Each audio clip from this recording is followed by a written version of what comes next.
یار انٹرویو دینے جانا ہو، حالانکہ اگر ناکام بھی ہو گئے تو پھانسی تو نہیں لگا دیں گے، ناکام کر دیں گے نا، دوبارہ موقع موجود ہے، آخری موقع بھی ہے تو کوئی بات نہیں، کوئی اور کام کر لیں گے، لیکن دل لرز رہا ہوتا ہے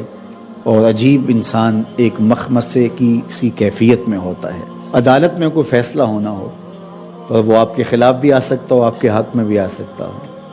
اور اگر جرم واقعی کیا ہوا ہے تو پھر وہ فیصلہ آنے سے پہلے کے جو لمحے ہیں تو کس قدر طبیعت کے اوپر شاک گزرتے ہیں۔ تو اللہ کے حضور حاضر ہو رہا ہے بندہ، فضا اکبر کا دن ہے، دل دہل رہے ہوں گے، کلیجے کانپ رہے ہوں گے، سورج 1.25 میل پہ آ جائے گا، رخ سیدھا ہو جائے گا، زمین تانبے کی ہوگی، اللہ قہر و جلال میں ہوگا، جہنم کی آوازیں آ رہی ہو، تغیظم و زفیرہ قرآن پڑھی ہو، اس کا غیظ و غضب اور اس کے کھولنے کی آواز دلوں کے اندر خوف پیدا کر رہی ہو۔ جنت کو اللہ کے عرش کے دائیں جانب لا کے رکھ دیا گیا اور جہنم کو عرش الہی کی بائیں جانب رکھ دیا گیا۔ بڑا سخت دن ہے، خوف وحشت طاری ہوگی، 50,000 سال کا ایک دن۔ اس دن گھبراہٹ سے دل دہل رہے ہوں گے، کلیجے کانپ رہے ہوں گے، اور اللہ کے حضور حاضر ہونے کا خوف طبیعت پہ وحشت طاری یہ رکھا ہوگا۔ لیکن 7 اشخاص ایسے ہوں گے اس دن اللہ جنہیں اپنے عرش کا امن والا ٹھنڈا سایہ عطا فرمائے۔ پہلا شخص امام عادل، عادل حکمران جو عدل و انصاف سے حکومت کرتا ہے۔ دوسرا شخص وشاب نشأ فی عبادت اللہ، وہ جوان جس کی جوانی اللہ کی عبادت میں گزری۔ تیسرا شخص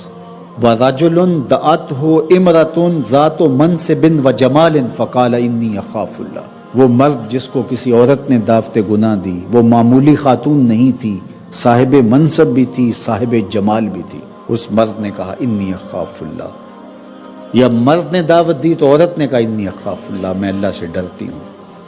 تو اللہ کے محبوب علیہ السلام نے ارشاد فرمایا کل قیامت کے دن جب کوئی سایہ نہیں ہوگا اللہ اسے اپنے عرش کا ٹھنڈا سایہ عطا فرمائے گا۔ چوتھا شخص ورجل قلبہ معلق بالمساجد، وہ آدمی جس کا دل مسجد میں لگتا ہے، لٹکا ہوا ہے، معلق ہے، ایک نماز کے بعد دوسری نماز کا انتظار کرتا ہے۔ اللہ اکبر، مسجد میں ایسے سکون پاتے ہیں جس طرح مچھلی پانی میں سکون پاتی ہے۔ کل قیامت کے دن جب کوئی سایہ نہیں ہوگا اللہ اس کو اپنے عرش کا ٹھنڈا سایہ عطا فرمائے۔ پانچواں شخص ارشاد فرمایا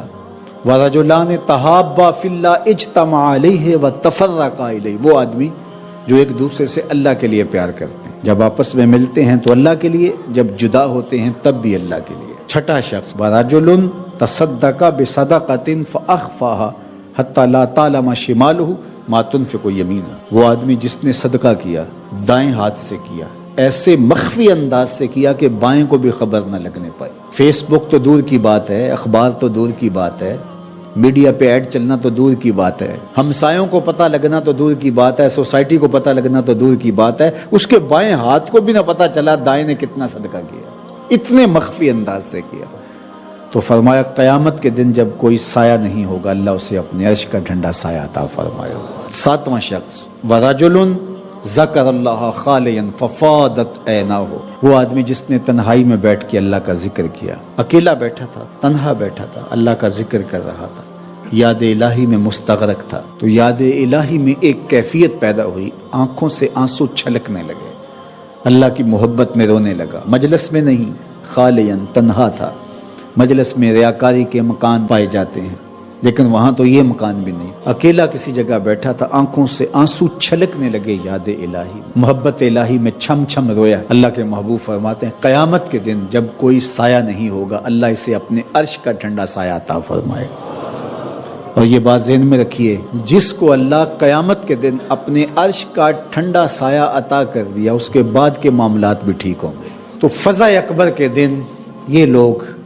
اللہ تعالیٰ جل شانہ کے کرم سے امن میں ہوں گے، سایہ رحمت خداوندی میں ہوں گے۔ دعا کیجئے کہ اللہ ہمیں اس زمرے میں شامل۔ آج ایک بندہ چوری کرتا ہے، ڈاکے مارتا ہے، ظلم کرتا ہے، جور و تعدی کے بازار کو گرم رکھتا ہے، اپنی طاقت کے بل بوتے پر، اقتدار کے بل بوتے پر، اپنی اثر و رسوخ کے بل بوتے پر، اپنے منصب کے بل بوتے پر وہ کمزور کو دبا لیتا ہے، غریب کی گردن مروڑ دیتا ہے، غریب اس کے سامنے بات نہیں کر سکتا، اور ساری زندگی وہ ڈاکو، وہ چور، وہ بدماش، وہ غنڈا، وہ اشتہاری دندناتا رہتا ہے، اور اس کو نہ کوئی عدالت پکڑتی ہے اور نہ قانون اس کی گرفت کر سکتا ہے، اور نہ بستی میں، محلے میں، گلی میں اس کے سامنے کوئی آواز اٹھا سکتا ہے۔ اور کمزور ساری زندگی پسا رہتا ہے، تو مرنے کے بعد اس لیے وہ عدالت رکھی گئی ہے۔ اللہ تعالیٰ نے قرآن مجید میں ارشاد فرمایا قیامت کے دن کیا ماننے والے اور انکار کرنے والے دونوں کیا ہم ان کے ساتھ ایک جیسا سلوک کریں گے؟ ما لکم کیف تحکمون، یہ تم کہاں سے فیصلہ لائے ہو، یہ بات تم نے کہاں سے گھڑ لی ہے؟ مرور زمانہ کے ساتھ جو مسلسل مشق ہوتی ہے تمہاری اس دنیا کے اندر، اس سے تم سمجھتے ہو کہ ایسا ہوگا، لیکن ایسا ہوگا نہیں۔ وہ ایک الگ نظام ہے، اور اس نظام میں آپ کو ایک ایک چیز اللہ کے حضور لے کے پیش ہونا ہوگا۔ تو کہا واتقوا یوما، اس دن سے ڈرو، لا تجزی نفس عن نفس شیئا، کوئی جان کسی جان کی جزا نہیں بنے گی، کوئی جان کسی جان کا بدلہ نہیں بنے گی کہ اس جگہ مجھے رکھ لو۔ کوئی بننا بھی نہیں چاہے گا، اگر کوئی بنانا بھی چاہے تو کوئی بننا ہی نہیں چاہے گا۔ یوم یفر المرء من اخیہ وامہ وابیہ، اس دن باپ بھی کہے گا کہ میں اس کا ذمہ دار نہیں ہوں، بیوی کہے گی میں اپنے شوہر کی ذمہ دار نہیں ہوں، بیٹا کہے گا میں اپنی ماں کا ذمہ دار نہیں ہوں، ماں کہے گی میں اپنی بیٹی کی ذمہ دار نہیں ہوں، اور وہ ایک دوسرے سے جان چھڑا رہے ہوں گے۔ جب ماں بھی جان چھڑا رہی ہوگی، بتائیے وہ دن پھر کس طرح نفسی نفسی کا ہوگا۔ آج کی تاریخ میں سارے لوگ میدان چھوڑ کے بھاگ جائیں، لیکن ماں جو ہے وہ جلتی ہوئی آگ میں بھی کود جاتی ہے اپنی اولاد کے لیے، لیکن وہ دن اتنا سخت ہوگا کہ ماں بھی چھوڑ دے گی، ماں بھی کہے گی یہ اس سے پوچھو، میں اس کی ذمہ دار نہیں ہوں۔ اللہ اکبر۔ تو کہا وہ دن آنے والا ہے، آج تم نے دنیا کے اس رویے سے اور اس طرز زندگی سے اور جو تم زندگی گزارتے ہو اس سے تم نے یہ نتیجہ نکال لیا ہے کہ آخرت میں بھی ایسے ہی چلے گا، تو ایسے نہیں ہے۔ اور اگر آپ ناراض نہ ہوں، بعض اوقات خوش آمدی مریدین پیروں کو اس قدر کہتے ہیں کہ آپ تو بخشے ہوئے ہیں، آپ تو کامل ہیں اور آپ تو پہنچے ہوئے ہیں، اور وہ سن سن کے بچپن سے جب آنکھ کھولتا ہے وہ شہزادہ آغوش مادر سے جب نکل کے وہ خانقاہ کے ماحول میں آتا ہے تو وہ یہی سنتا ہے کہ یہ کوئی الگ مخلوق ہے، تو آہستہ آہستہ اس کی طبع کے اندر بھی یہ راسخ ہو جاتا ہے کہ مجھے تو کوئی پرسش نہیں ہوگی، میں تو شریعت سے، قانون سے، اخلاقیات سے مبرہ ہوں۔ ہم نے دیکھا ہے کہ پیروں کے بیٹے بالکل نوخیز بچے بوڑھے سفید داڑیوں والوں کی تذلیل کر رہے ہوتے ہیں اور ان کو غلاموں کی طرح سمجھ رہے ہوتے ہیں، ان کا خیال ہے کہ ہم ان کے اوپر جو ہے وہ کوئی حاکم بن کے آئے ہیں۔ یہی سیاستدانوں کا حال ہے، یہی باقی طبقات کا حال ہے۔ تو وہ ماحول ایسا ان کو دیا جاتا ہے اور وہ پھر آہستہ آہستہ یہ سمجھتے ہیں کہ ہم تو بخشے ہوئے ہیں، اور ایسا ہوتا ہے کہ وہ بیچارے دعا سے بھی محروم ہو جاتے ہیں۔ میں نے دیکھا ہے کہ جب لوگ فوت ہوتے ہیں تو بالخصوص جو اس طرح کا ماحول ہوتا ہے وہاں، تو وہاں پیر صاحب کے لیے مغفرت کی دعا نہیں کی جاتی، ان کے وسیلے سے اپنے لیے دعا کی جاتی ہے۔ تو یار کیسی محرومی ہے کہ جو دعائیں مغفرت کی، غفران کی، باوجود کے پیغمبروں کے دامن پہ کوئی گناہ کا دبا اور داغ نہیں تھا، لیکن اللہ سے وہ استغفار بھی طلب کرتے رہے اور اپنے لیے غفران و رحمت کی دعائیں بھی مانگتے رہے۔ اصحاب پیغمبر، اولاد رسول سب یہ کچھ کرتے رہے،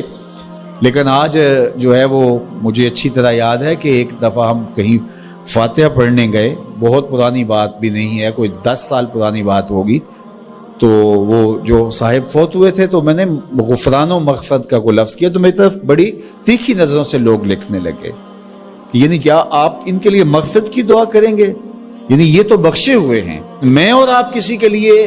گمان کر سکتے ہیں، دعا دے سکتے ہیں، لیکن قطعاً کہنا ہمارے لیے مشکل ہے۔ تو پھر کیا کریں گے؟ ہم دعا مانگیں گے، نیک سے نیک پارسا شخص بھی ہو، ہمیں یہ بتایا گیا کہ اس کی خوبیوں کو بیان کرو، اس کی اچھائیوں کو بیان کرو۔